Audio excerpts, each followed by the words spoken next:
Sois bem-vindo ao canal do pastor e advogado João dos Santos. Hoje eu vou falar sobre o direito da criança antes de nascer, isto é, o direito do nascituro. Mas antes eu gostaria que você se inscrevesse no meu canal, tocasse no sininho para receber as notificações. Assim você estará junto comigo me ajudando aí na divulgação de conhecimentos científicos.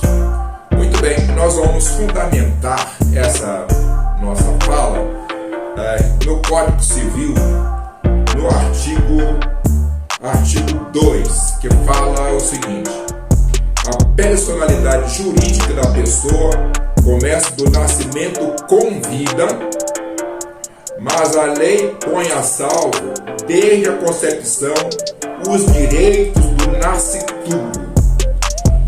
Então, quais os direitos do nascituro?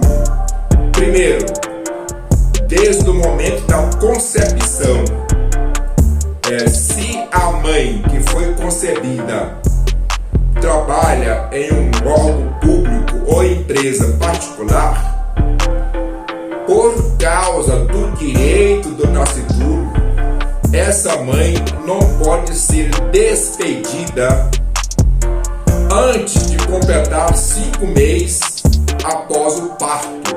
Então esse direito não é da mãe, é o direito do nascituro.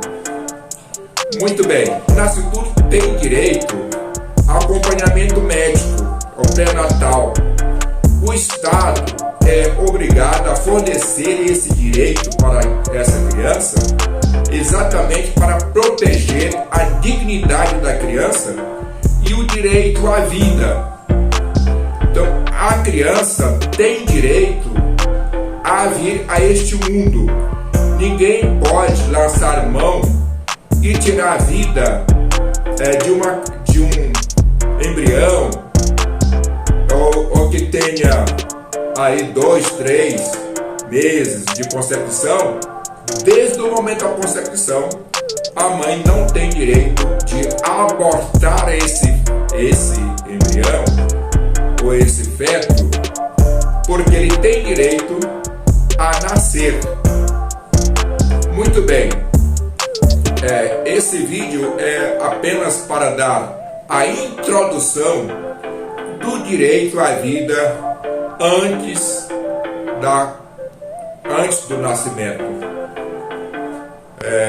Você se inscreve no meu canal, faça aí os seus comentários e nós vamos estar juntos até o próximo vídeo.